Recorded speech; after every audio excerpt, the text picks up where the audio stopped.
cold metal corridors of the Vexarian research vessel hummed with a low, resonant frequency that vibrated through the deck plates.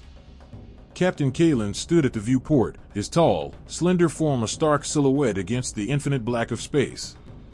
His crystalline skin, a deep indigo hue, refracted the distant starlight into 1,000 tiny rainbows. In his 40 years of traversing the void, he had witnessed the birth of stars and the silent death of worlds, but the wreck that drifted before them was something else entirely. For 3 standard cycles, his crew had meticulously picked through the skeletal remains of an ancient human vessel, a ghost ship from a forgotten war. Most of the debris was worthless, twisted metal and dead technology adrift in the cosmic dark. But today, the monotony was shattered. Deep within what was once the ship's primary storage bay, they had found an anomaly that made even the most hardened members of his crew stop and stare. It was a cryopod, its status light still blinking a steady, defiant green after more than 2 centuries of abandonment. The light was a clear signal that whatever lay within was not just preserved, but alive. Kalen, like all Vexarians, stood a full 12 feet tall, his body a complex lattice of interlocking crystal formations, sharp and geometric.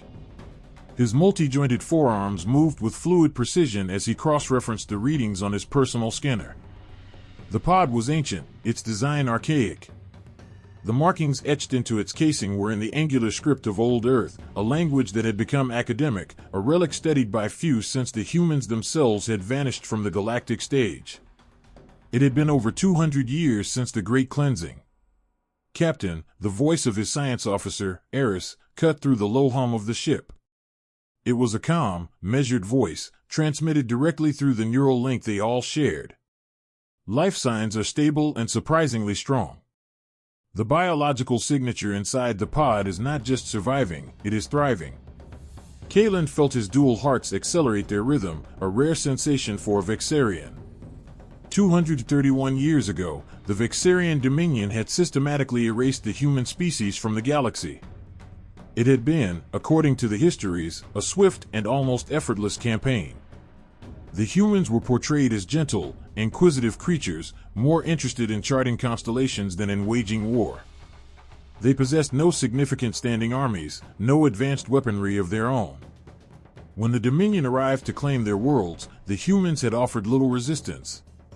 Or so the official records, written by the victors, claimed.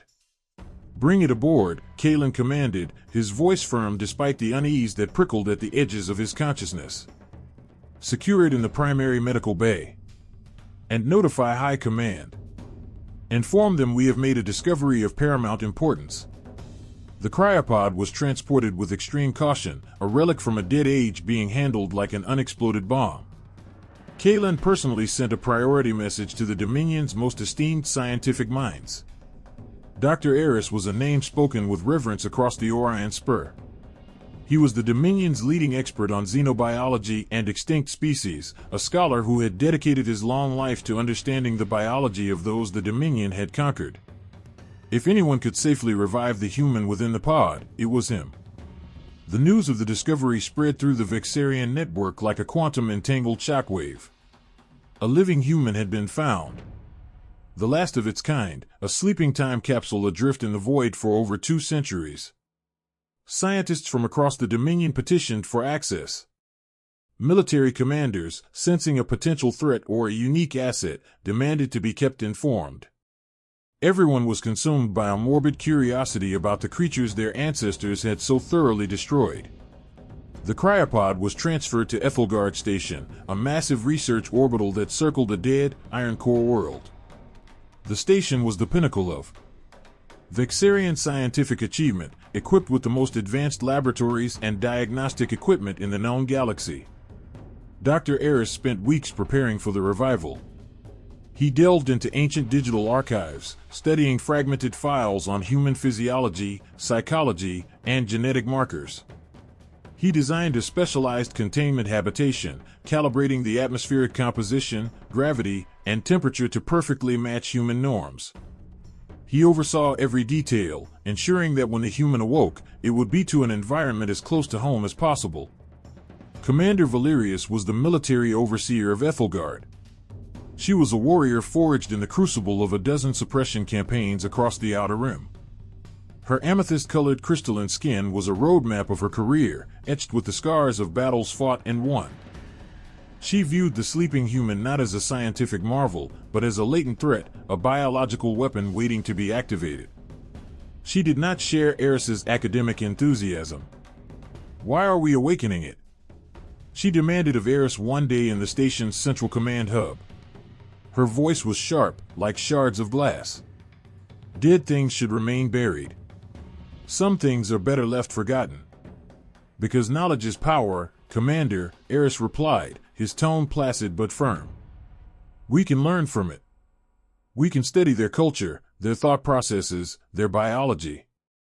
This being is the final link to a species we erased. Think of the knowledge we stand to gain, not just about them, but about ourselves." The day of the revival finally arrived. A crowd of scientists and soldiers gathered in the containment habitation, their multifaceted eyes fixed on the silent cryopod. Dr. Eris stood at the control console, his slender fingers dancing across the interface. Machines began to beep and hum, a chorus of rising anticipation. The temperature within the pod slowly climbed, the cryofluids draining away. After 2 centuries of silent slumber, the human was about to open its eyes. The pod's lid opened with a soft, pneumatic hiss. A plume of white vapor billowed out as the frigid internal air met the warm, recycled atmosphere of the lab. Inside, lying motionless on the gel-filled cradle, was a human male. He appeared young, perhaps 30 years in age. His skin was pale, almost translucent from the long-term cryosuspension. His hair was a dark brown, cropped short in a military style. Even through the thin cryosuit, his physique was evident, lean and densely muscled. For a long moment, there was no movement. Then, a subtle rise and fall of his chest. He was breathing. His fingers twitched. His eyelids, thin and veined, began to flutter. Dr. Eris leaned closer, his scanner held ready. The human's heart was beating at a steady, robust rhythm. His brainwave patterns were normal, active, and coherent. All biological indicators were optimal. Then, the human's eyes opened fully. They were a deep, earthy brown, a color that seemed to absorb the light of the lab. He did not scream or panic as most newly revived species did. Instead, his gaze calmly swept across the room, taking in the collection of tall, crystalline alien faces staring down at him. He assessed the situation with an unnerving tranquility. "How long was I out?" the human asked. His voice was calm, clear, and the words translated flawlessly through the lab's universal translator. Dr. Eris was taken aback. Most subjects emerged from cryosleep disoriented, terrified, and often violent. This human seemed as if he had merely concluded a brief nap. "You have been in stasis for 231 years, Dr. Eris stated. What is your designation?" The human sat up, a slow, deliberate movement. He swung his legs over the side of the pod, testing his limbs with a series of controlled stretches. "Jax Ryder, Sergeant, First Class, Earth Colonial Defense Force." His voice was steady, imbued with an authority that belied his rank. "I am guessing things did not go exactly as planned after I went under." Dr. Eris consulted his data slate. "Your species engaged in a conflict with the Vexarian Dominion in the year 2156, by your old calendar. The war lasted 6 of your months. Your people were defeated. All human-controlled worlds were subjugated. Your species was officially designated as extinct." Jax nodded slowly, as if this news was not a surprise but a confirmation of a long-held suspicion. "Figured as much. Otherwise, you probably would not have found me floating around in a scrap heap." He looked around the room again, his brown eyes studying each alien face with a new, more focused intensity. "So, what happens now? Am I a prisoner of war or a science experiment?" "You are a guest," Dr. Eris said quickly, choosing his words with care. "We wish to learn about your people. You are, as far as we know, the last human in existence. Your knowledge is invaluable to us." Jax let out a short, humorless laugh. "Last human. That is a heavy title to carry. He stood up from the pod. The aliens in the room instinctively took a step back as he rose to his full height. He was only 6 feet tall, significantly shorter than the Vexarians, but there was an undeniable presence to him, a coiled energy that made them uneasy. As Jax placed his bare feet on the cool metal floor, there was a strange sound. The deck plates beneath him groaned, emitting a faint metallic screech. Dr. Eris glanced down at his scanner, then did a double take. The readings were nonsensical. According to the mass spectrometer, Jax weighed far more than a human of his size should. His bone density was off the charts, higher than any known living material. His muscle fibers were packed with an impossible density. Is there somewhere I can get cleaned up? Jax asked. 200 years of sleep leaves a man feeling grimy. Commander Valerius, who had been observing from the rear of the room, stepped forward. Her posture was rigid, her arms crossed over her chest. You will be assigned quarters on level 5. You will be accompanied by guards at all times. You will not leave your designated area without explicit permission. Jax looked at her and offered a smile. It was a disarming, friendly expression, but something in the depths of his brown eyes made the seasoned commander feel a primal unease. Sure thing. Lead the way. As they walked through the wide, high-ceilinged corridors of Ethelgard, Jax moved with a strange, deliberate caution. He seemed to be consciously controlling every step, every gesture. When he reached out to touch a wall to steady himself, his fingertips left faint, almost imperceptible indentations in the hardened metal alloy. When he opened a door to his new quarters, the handle bent slightly under his grip. The other Vexarian staff members whispered among themselves as he passed.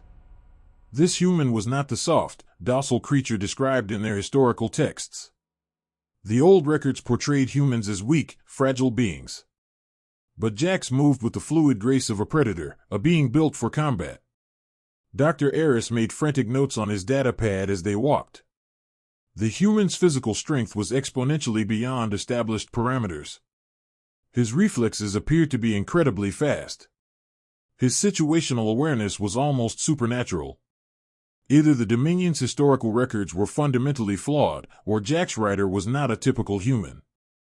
When they reached his quarters, Jax looked around the Spartan room. It contained a bed, a desk, and a large viewport that looked out onto the star-dusted void. Everything was built for beings much larger than him. Not bad, he said. Better than some barracks I have slept in. He sat down on the edge of the bed, and the frame groaned under his weight. So, Doc, what do you want to know first? Dr. Eris realized he had 1,000 questions, but suddenly, none of them felt safe to ask. This human was supposed to be the last survivor of a weak, defeated species. But looking at Jax Ryder, the doctor began to wonder if they had made a catastrophic error in reviving him. Outside the viewport, the stars shone as they always had, cold and distant. But somehow, everything felt different now. The last human was awake, and the galaxy would never be the same. The next morning, Jax woke up feeling better than he had in centuries. The strange part was, he felt not just restored, but improved. His body felt powerful, his mind sharp and uncluttered. He stretched, and the sound of his joints popping was like small calibrations, a sound almost like metal settling. Dr. Eris arrived early, accompanied by a team of medical assistants. They wheeled in a variety of diagnostic machines and scanners, all specially reinforced to handle Jax's unusual biology. The doctor was eager to learn more about human physiology, but he was also deeply apprehensive. The readings from the previous day still troubled him. "Good morning, Jax," Dr. Eris said through the room's translation system. "We would like to conduct some non-invasive tests today. Just scans and measurements. Nothing that should cause discomfort." Jax sat up on the edge of the bed. As he did, the metal frame of the bed let out a loud, protesting creak. "Sure, Doc, but I have a few questions of my own first." "Of course. What would you like to know?" Jax stood up and walked to the viewport. His bare feet left shallow, temporary dents in the floor with each step. "You said my people fought your Dominion for 6 months. That seems like a very short war. Dr. Eris consulted his notes. Yes. From first contact to the final surrender on Earth, it was precisely 6 months and 12 days. Your people were not prepared for a conflict of that scale. They had no significant military presence, no advanced weaponry. Most human settlements offered no resistance and were peacefully integrated. Jax nodded slowly, his expression unreadable. What year did this all happen? The year 2156 by your old calendar. Jax was quiet for a long moment, his gaze fixed on the distant stars. Then, he began to laugh. It was not a sound of amusement, but of deep, bitter irony. 2156, you invaded us in 2156. He turned away from the viewport to face the aliens. Doc, you might want to sit down for this. Dr. Eris felt a chill run through his crystalline form, a rare and unpleasant sensation. What do you mean? I went into cryosleep in 2151. The resource wars had just concluded. Do you have any record of the resource wars, Doc? The doctor shook his head. The historical archives on humanity were sparse. The Dominion had not considered the species significant enough to study in detail before their subjugation. Jack sat down in a sturdy-looking chair, which groaned ominously under his weight. The resource wars lasted from 2089 to 2151. 62 years of the most brutal, relentless fighting humanity had ever known. We fought over water, over rare minerals, over habitable land. Every nation, every colony, every off-world settlement had standing armies. We developed weapons that could shatter continental plates. We created soldiers who could fight for days without rest. Dr. Eris felt his dual hearts pounding in his chest. But the records say humans were a peaceful society in 2156. That is because we were exhausted, Jack said, his voice quiet now. After 62 years of nonstop war, we finally achieved peace. We made a collective decision to stop fighting each other and start exploring the galaxy together. We were done with violence. We wanted to build, not destroy. One of the medical assistants attempted to attach a diagnostic sensor to Jax's arm. The device immediately sparked and died. Jax had not even flinched, but his skin was simply too dense for the machine to penetrate. We put away our weapons, Jax continued. We turned our warships into exploration vessels. We converted our weapons labs into science centers. For 5 years, humanity was peaceful. We thought we were done with war forever. Dr. Eris was scribbling notes on his data pad as fast as his articulated fingers would allow. So, the Dominion invaded during this period of demilitarization. Looks that way, Jack said. He reached out to touch another scanner.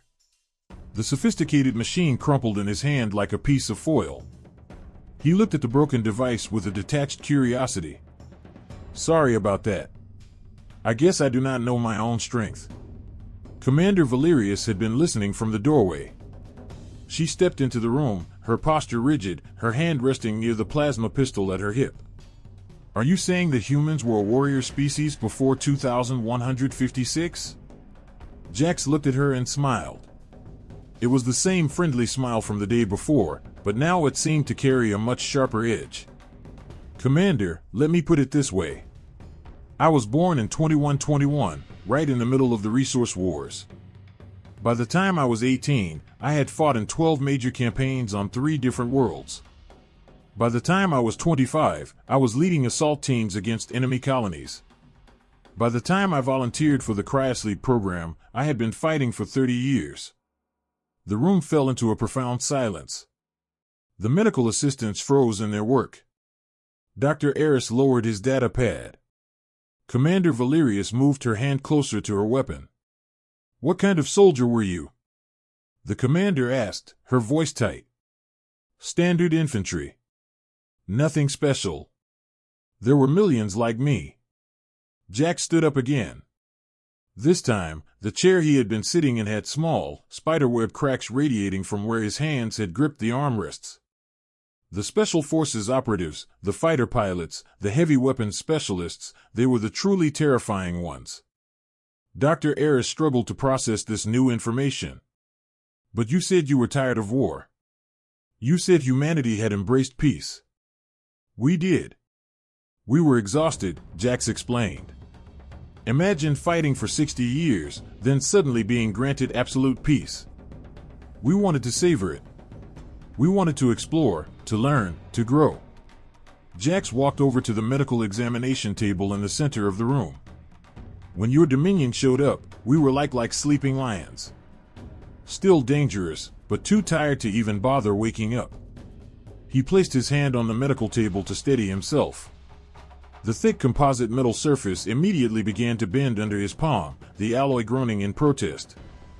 Jax pulled his hand away quickly and looked at the damage with a flicker of surprise.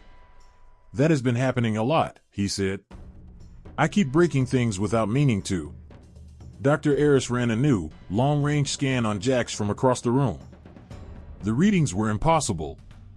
Jax's bone density was more than 3 times higher than the theoretical maximum for a carbon-based life form. His muscle fibers were so densely packed they barely registered on the scanner. His nervous system was operating at speeds that should have been instantly fatal. Jax, the doctor said carefully, his voice low. How do you feel? Are you experiencing any pain or discomfort? I feel great, Jax replied. Better than I have in my entire life, actually. It is weird. I feel stronger, faster, more alert than I did before I went into cryosleep. He looked at his own hands. Is that normal? No, Dr. Eris said, his voice barely a whisper. It is not normal at all. Commander Valerius stepped closer. Explain to me how your species conducted warfare. What weapons did you employ? Jax thought for a moment. It depended on the situation. For fleet engagements, we had kinetic lances that could punch through ship armor like it was paper. For ground combat, we used railguns that fired tungsten slugs at a significant fraction of light speed. For close quarters, he paused. Well, for close quarters, we mostly used our hands. Your hands? Sure. Humans are built for endurance. We are persistence hunters by nature. We chase our prey until it collapses from exhaustion, then we kill it with our bare hands. It is what we evolved to do. Jax flexed his fingers. Though I guess the cryosleep must have changed me somehow. I feel like I could punch through a starship hull right now. To demonstrate, he gently tapped the wall with his knuckles. The reinforced alloy wall dented inward. Everyone in the room took a step back. Interesting, Jax said, staring at the dent. That should not have happened. Dr. Eris was making notes so fast his stylus was beginning to overheat. Jax, during your cryosleep, your body may have undergone significant changes. Human DNA contains many dormant genetic sequences. Perhaps the long sleep activated some of them. Dormant sequences?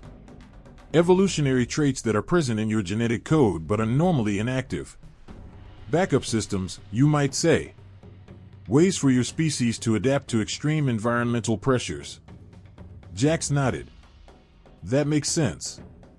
Humans have always been good at adapting. It is how we survived the resource wars. He looked around the room at all the broken and damaged equipment. Though I probably should have mentioned this earlier, Document Commander Valerius was already backing toward the door. Mentioned what? I was not alone in that cryopod. I mean, I was the only one in my specific pod, but there were thousands of other pods on that colony ship. Jax's smile was friendly, but his eyes were as cold and hard as asteroids. When your forces attacked the ship, it broke apart. Those pods got scattered all over this sector of the galaxy. Dr. Eris felt his nutrient fluid run cold. Thousands? At least 3,000, maybe more. The ship, the Odyssey, was an ark. We were trying to preserve as many people as possible before the end. Jax walked back to the viewport and looked out at the stars. They are all still out there somewhere, drifting in the dark, waiting to be found. The room was completely silent. Every Vexarian in the room was thinking the same terrifying thought. If Jax was just a standard infantryman, and if the cryosleep had made him this powerful, what would happen when the others woke up? "Doc," Jax said quietly, still looking out the window. "I think you might want to call your superiors. They are going to want to hear about this." Commander Valerius was already reaching for her communication device. But as she did, she wondered with a sickening certainty if it was already too late. The Vexarian Dominion had destroyed humanity when they were weak and weary. But now they were waking up strong, and filled with a righteous anger, and there were thousands of them scattered across the galaxy, like seeds of war waiting to germinate. The emergency meeting was convened 3 hours after Jax's revelation about the other cryopods. High command officers from across the sector appeared in the main conference room via quantum communication links. Their holographic forms, a collection of tall, imposing crystal figures, filled the space, their voices overlapping in a cacophony of concern. General Zorath, the Dominion's supreme military commander, materialized as a massive, crimson-hued figure. His voice, amplified by the room's speakers, boomed with authority. "How many pods did you say were scattered?" Dr. Eris looked at his notes, his hands trembling slightly. "According to Sergeant Ryder, at least 3,000, possibly more. The colony ship was designed to carry entire populations, a cross-section of our society. And they are all soldiers like this Ryder creature?" "We do not know for certain. Jax claims he was merely standard infantry." If the others are specialists, Dr. Eris did not need to finish the sentence. The implication hung in the air, heavy and suffocating. Commander Valerius stood at attention, her holographic form rigid. "General, I request permission to increase the security detail around the human. His physical capabilities are beyond anything we have encountered." General Zorath leaned forward, his holographic image flickering. "Explain." "He breaks everything he touches without any apparent effort. His strength is immeasurable. This morning, he leaned against a doorframe and bent the solid steel support beam. Our medical scanners cannot penetrate his skin. And sir," she paused for effect, "he moves like a predator. Every step is calculated. He observes everything, remembers everything. He is studying us." In his quarters, Jax was indeed studying them. He had been awake for 3 days, and he was learning at an accelerated rate. The Vexarians were physically powerful, but their warrior instincts had atrophied during their centuries of easy conquests. Their military tactics were simplistic, designed for overwhelming weaker species that surrendered quickly. Jax sat at his small desk, which now had a network of fine cracks running through its surface from where he had rested his arms. He was mentally mapping the layout of the station, memorizing guard rotations, identifying weapon emplacements and structural weak points. Not because he was planning an escape, but because it was what soldiers did. They gathered intelligence. It was as natural to him as breathing. A soft knock came at his door, the specific pattern Dr. Eris always used. "Come in," Jax called out. Dr. Eris entered, accompanied by a new medical assistant, a young Vexarian named Lyra. The assistant carried a case of diagnostic equipment, all of it heavily reinforced and modified to handle Jax's unusual biology. "Good afternoon, Jax. We would like to attempt some new cognitive tests, if you are amenable." Jax smiled and stood up. As he did, his chair let out a loud crack as one of the legs finally gave way under the constant stress. "Sure thing, Doc, though you might want to get me a stronger chair." Lyra stared at the broken piece of furniture with wide, multifaceted eyes. "How much do you weigh?" she asked through the translator. "Before cryosleep?" "About 200 of your pounds." "Now?" Jax shrugged. "Feels like more. My bones are definitely heavier. My muscles, too. It is like every cell in my body got compressed, made denser." Dr. Eris set up a new scanner, this one a large, ring-shaped device. "We wish to map your neural activity while you perform simple problem-solving tasks. Will you cooperate?" "Of course," Jax said, walking over to the machine. With each step, the faint cracks in the floor spread a little further. "What kind of tasks?" "Basic strategic and tactical scenarios. We will present you with military situations and ask for your solutions. Jax nodded. Sounds easy enough. The first test was a complex logistical puzzle on a screen, involving the deployment of resources across a simulated battlefield. Most Vexarian officers took several minutes to arrive at an optimal solution. Jax glanced at it for 3 seconds and traced the most efficient path with his finger.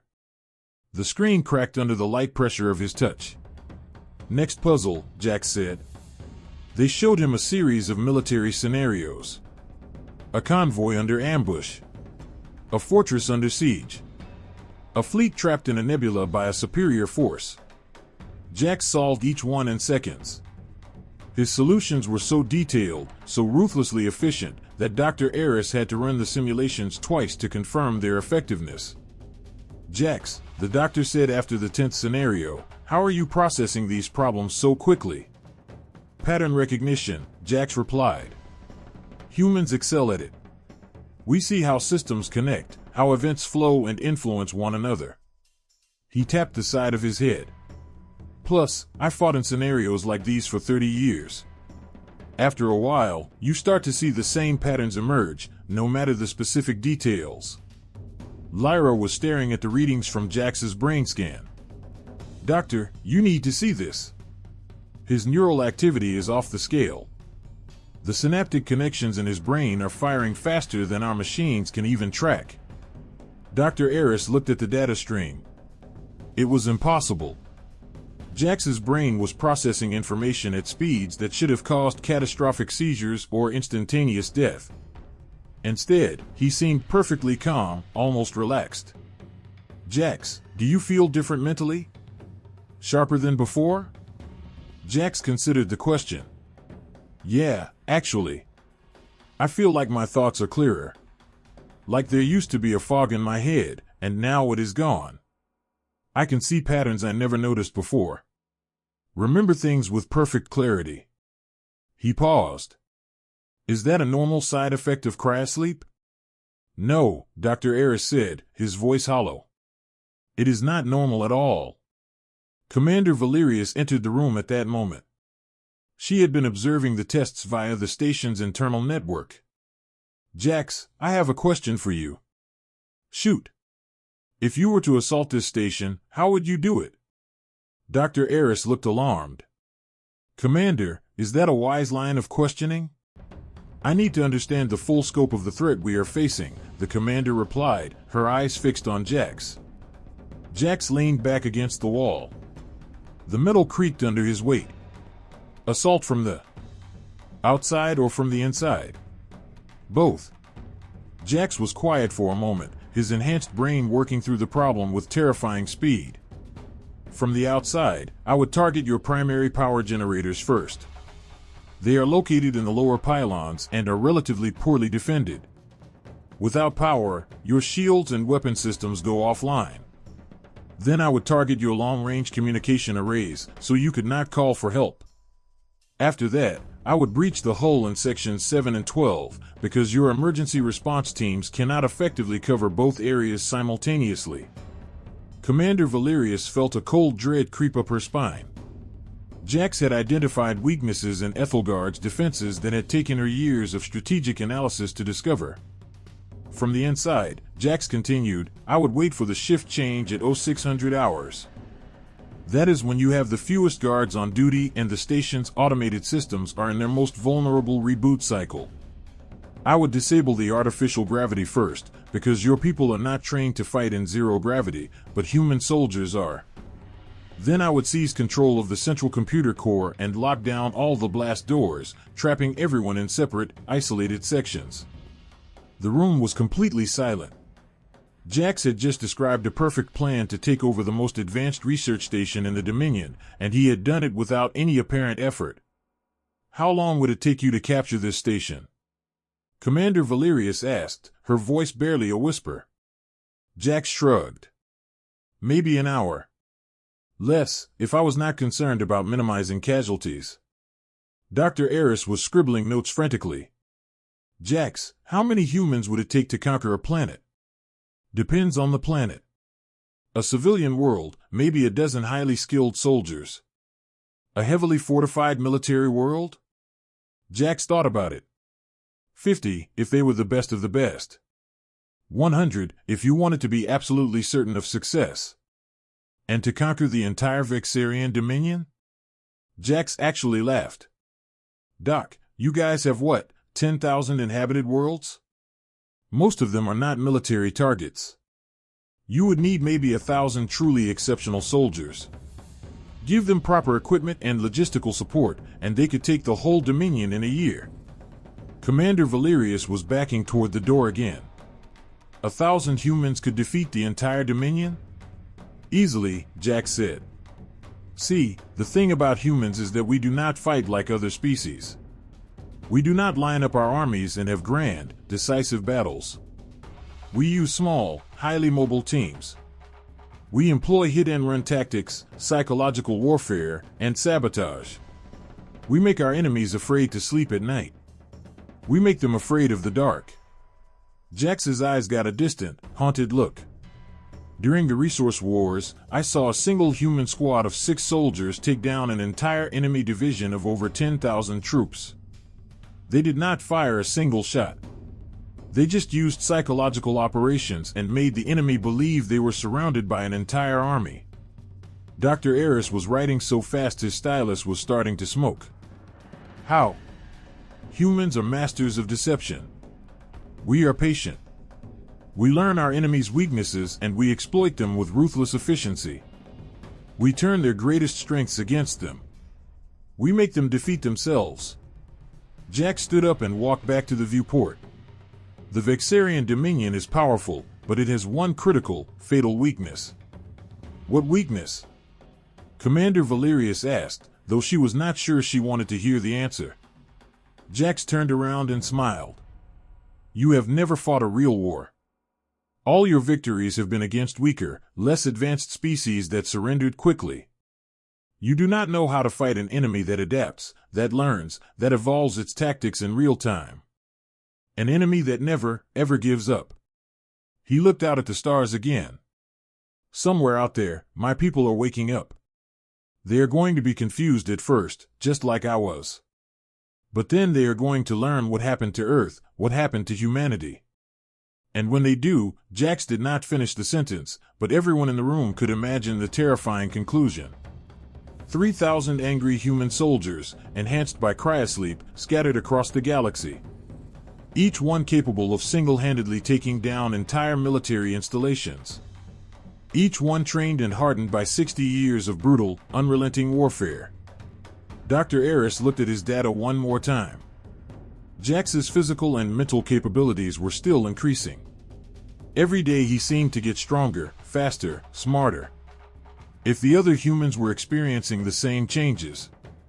Commander, the doctor said quietly, I believe we need to contact the Emperor immediately. Commander Valerius was already activating her communication device, but deep down she wondered if it was already too late. The Vexarian Dominion had ruled the galaxy for centuries through fear and overwhelming force. But they had never faced an enemy like humanity. And now humanity was waking up, one pod at a time, scattered across their empire like seeds of war waiting to bloom. The age of easy conquest was about to end. The age of humanity was about to begin. Emperor Malachor himself arrived at Ethelgard Station the next day. The golden-hued crystalline ruler of the Vexarian Dominion had not left his throne world in over 50 years, but the reports about Jax Ryder were too significant to ignore. He brought with him the Dominion's top generals, scientists, and military strategists. Jax watched through his viewport as the massive Imperial flagship, the Gilded Hammer, docked with the station. The vessel was 3 miles long and bristling with enough weaponry to level a planet. It was designed to scare enemies into submission simply by its presence. Impressive ship, Jax said to Commander Valerius when she came to escort him to the meeting. Must have taken a massive amount of resources to build. The Gilded Hammer has subjugated 100 worlds, the commander replied with a note of pride. Jax nodded politely. I bet it has. Those worlds probably did not have much of a space fleet, though, right? Commander Valerius did not answer, but her silence told Jax everything he needed to know. The Vexarian Dominion was built on conquering weaker, less advanced civilizations. They had never faced a peer military adversary. The station's main throne room had been converted into a massive testing facility. Dozens of high-resolution cameras and sensors were aimed at a large, circular combat arena in the center of the room. Emperor Malachor sat on his ornate crystal throne, a towering 15-foot-tall figure who seemed to glow with an inner light. His voice, when he spoke, resonated with absolute authority. "Human creature, I have been told you possess some unique capabilities. I wish to see them for myself." Jax stood in the center of the arena, looking small compared to the massive aliens and the grand scale of the room. He wore simple gray fatigues and had no weapons or armor. To most observers, he looked harmless. "What did you have in mind, Your Majesty?" Jax asked with a respectful bow. General Zorath stepped forward. "We will test your combat abilities against our advanced battle drones. These machines have defeated the most fearsome warriors from every species in our dominion." "Sounds fair," Jax said. "How many drones?" "We will start with one." A panel in the floor slid open and a combat drone rose into the arena. It was 8 feet tall, constructed of black, non-reflective metal with 4 multi-jointed arms that ended in plasma casters and kinetic blasters. Red sensor arrays glowed where its eyes should be. The machine had been designed to be intimidating, and it was effective against most species. Jax looked at the drone with the calm interest of a master craftsman examining a new tool. "Nice design. Very intimidating. Can I have a minute to stretch first?" The request seemed so innocent, so normal, that no one objected. Jax began doing simple exercises, rolling his shoulders, loosening his neck, bending his knees. What the observers did not realize was that he was systematically activating decades of ingrained muscle memory. As he stretched, his enhanced brain was analyzing the drone. He noted the faint hum of the servo motors in its joints, the location of the power cables running along its limbs, the placement of the primary sensor arrays in its head. He calculated its likely speed, strength, and reaction time. By the time he finished stretching, he knew exactly how to defeat it. "Ready when you are," Jax said. General Zorath activated the drone. It immediately raised its weapons and fired at Jax with stunning energy blasts that could vaporize solid rock. Jax was not there anymore. He had moved so fast that the high-speed cameras barely registered a blur. One moment he was standing in the center of the arena, the next he was behind the drone. His hand touched the back of the machine's head, and the drone simply froze, all its lights going dark. The entire arena was silent. The drone had been active for less than 3 seconds. "What did you do?" General Zorath demanded, his voice a mixture of shock and disbelief. Jax held up a small, shattered piece of circuitry. "I disconnected its primary processor. The drone is fine. It just cannot think anymore." He gently pushed the machine, and it fell over with a loud, metallic crash. Emperor Malachor leaned forward on his throne again. "Use 5 drones this time."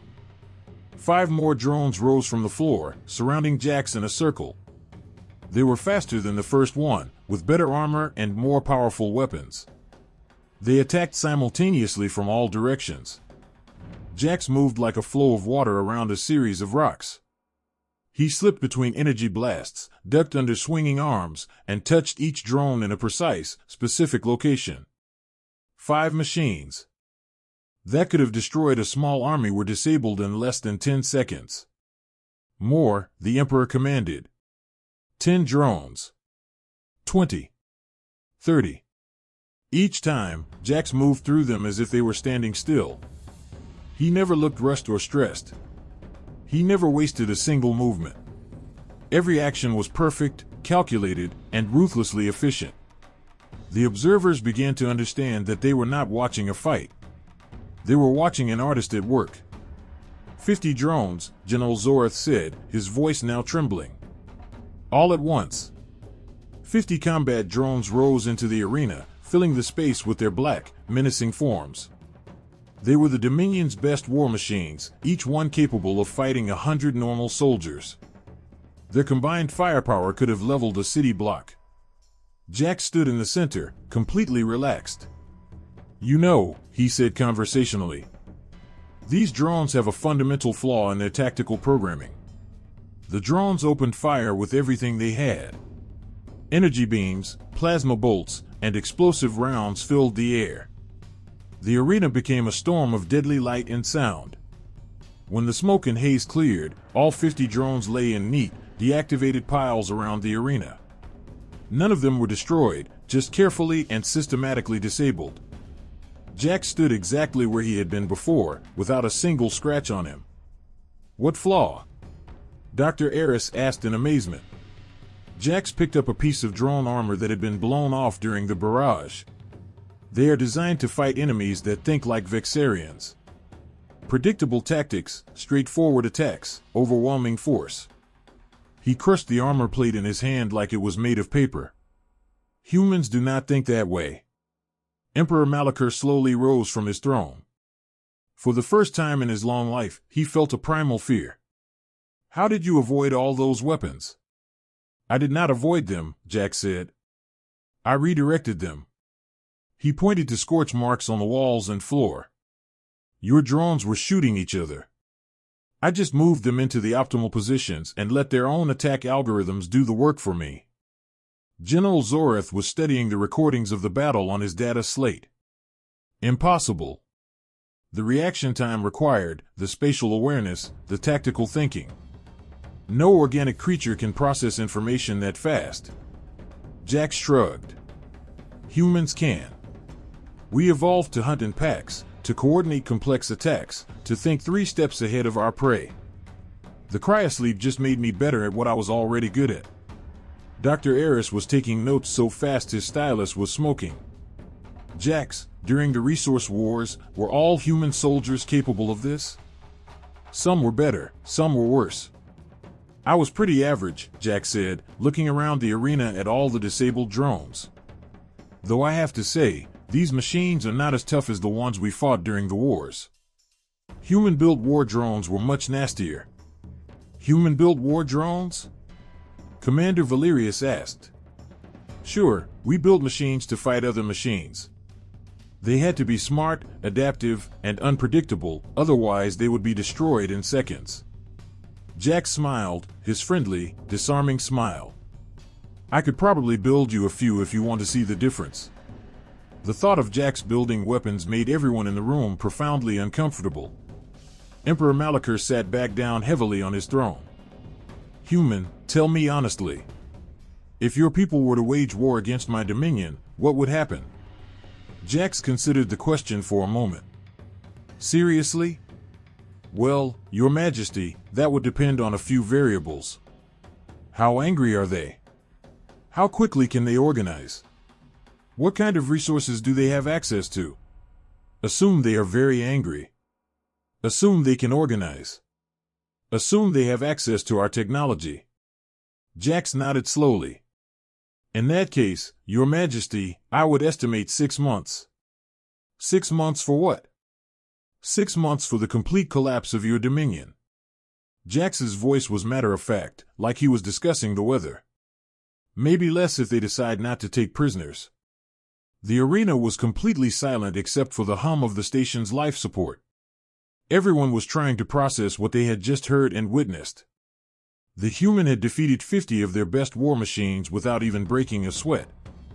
He had done it using tactics they could not comprehend and abilities they could not measure. And he claimed to be just an average soldier. Somewhere in the dark void of space, other cryopods were drifting between the stars.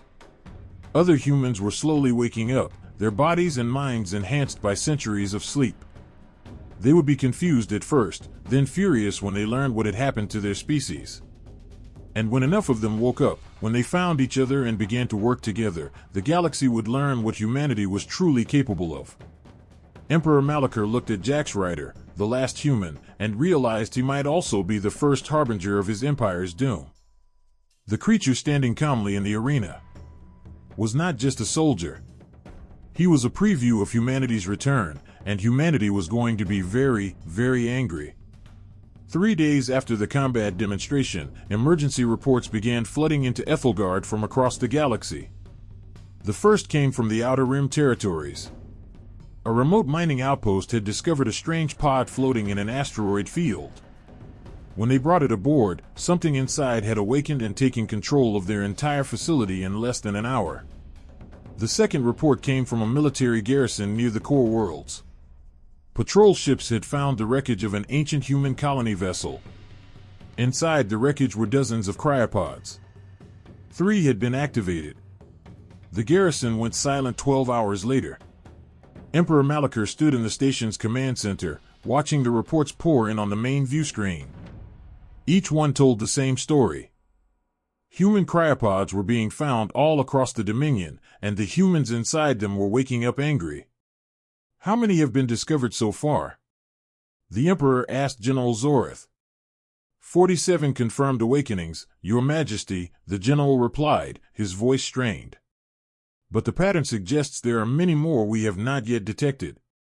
Dr. Eris was studying the data stream from each awakening.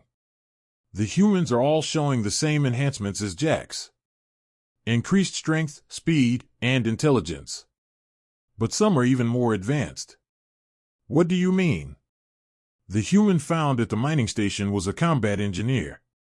She dismantled their entire defense system and rebuilt it in 6 hours, making it 3 times more effective.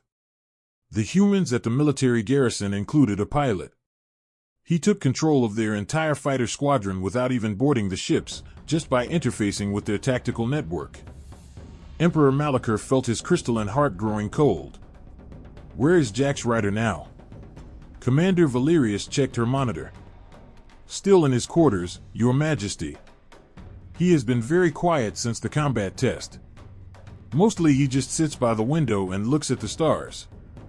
In his quarters, Jax was indeed looking at the stars. But he was not just watching them. His enhanced mind was calculating distances, plotting courses, identifying the most likely trajectories where other colony ships might have crashed or been scattered. He was building a mental map of where his people were waking up. 3 soft knocks came at his door.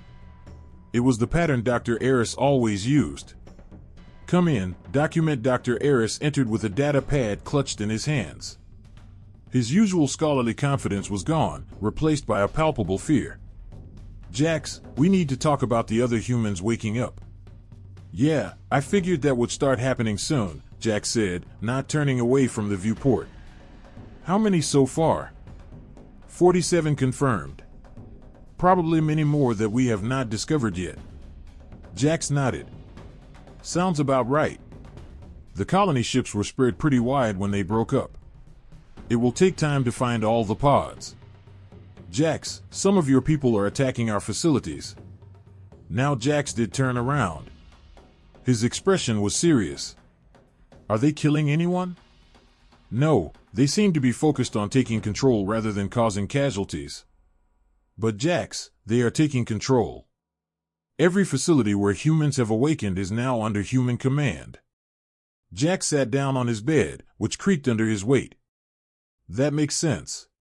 Standard operating procedure when waking up in unknown, potentially hostile territory is to secure the immediate area, gather intelligence, and establish a secure communication link. Is that what you have been doing? Gathering intelligence? Jax smiled sadly. Doc, I have been gathering intelligence since the moment I woke up. I know the layout of this station better than your security chief. I know your guard rotations, your weapons placements, your communication codes. I know where the Emperor sleeps, and what he eats for breakfast. Dr. Eris felt his legs go weak. Why have you not acted on this information? Because I was hoping we could work something out peacefully. I was hoping that maybe after 200 years, there could be a different ending to this story. Jax stood up and walked back to the viewport.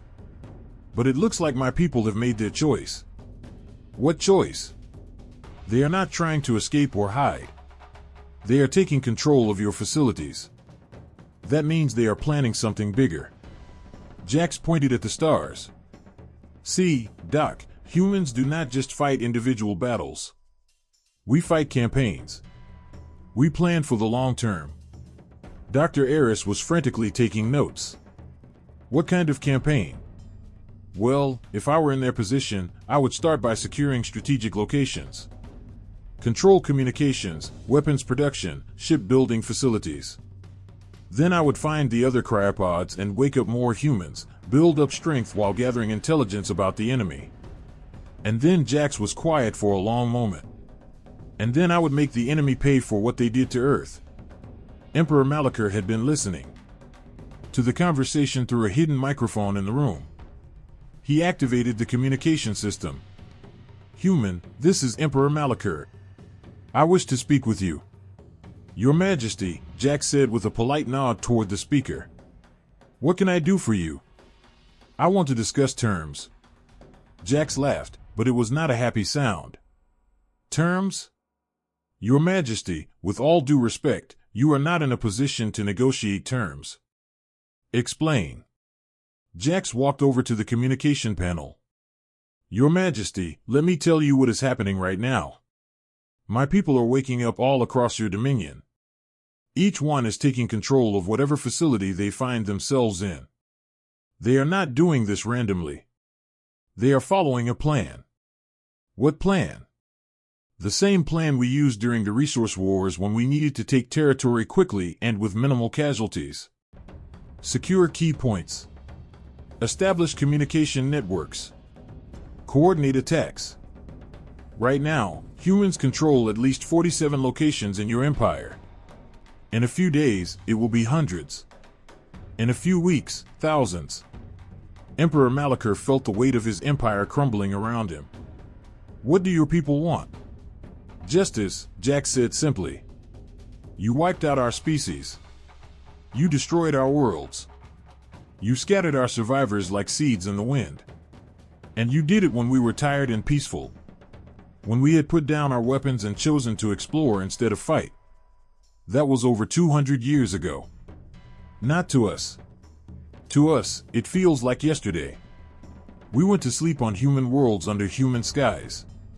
We woke up in alien hands in an empire built on our graves. Jax's voice was getting harder now. Your Majesty, my people are not just angry. They are furious. Dr. Eris stepped closer to the communication panel. Jax, surely there must be some way to avoid a full-scale war, some way for our species to coexist. Jax turned to look at him. Doc, I like you. You have been kind to me, treated me with respect.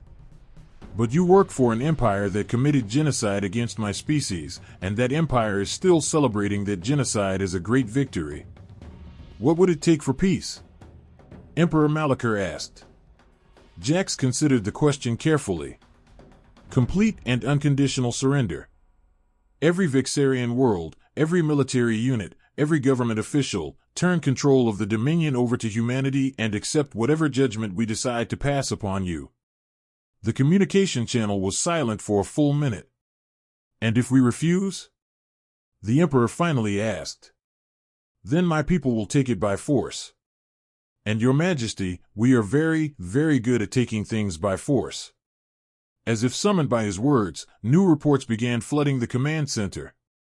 More human awakenings. More facilities taken. More of the empire falling under human control. But the most disturbing report came from the Dominion's intelligence division. They had found the main wreckage of the original colony ship that Jax had come from, the Odyssey. Analysis of the debris field, using deep penetrating scanners, revealed that the ship had not been carrying 3,000 cryopods. It had been carrying 30,000. Emperor Malachar stared at the report in horror. 30,000 humans, enhanced by cryosleep, scattered across his empire. If even half of them were found and awakened, they would outnumber his entire military command structure. Jax, Dr. Eris said quietly, how long do you think this war will last? Jax looked out at the stars one more time. Somewhere out there, his people were waking up. They were angry, enhanced, and ready for war. The peaceful humanity that the Vexarians had destroyed was gone forever. In its place was something harder, stronger, and infinitely more dangerous. Doc, Jax said softly. I do not think it will be a war. I think it will be a reckoning. 3 days later, the Vexarian dominion began to fall. Not all at once, but piece by piece, world by world, as humanity reclaimed what had been taken from them. The humans did not conquer like the Vexarians had, with overwhelming force and terror. They liberated. They organized. They rebuilt. And they remembered. Jax Ryder, the first human to wake up, became the voice of humanity's return. He spoke to Vexarian leaders, offered them choices, gave them chances to surrender peacefully. Some took those chances. Others did not. In the end, it took 8 months for humanity to reclaim the galaxy, not 6 months as Jax had predicted, because they chose mercy over vengeance, and rebuilding over destruction. But the age of the Vexarian dominion was over. The age of humanity had begun again.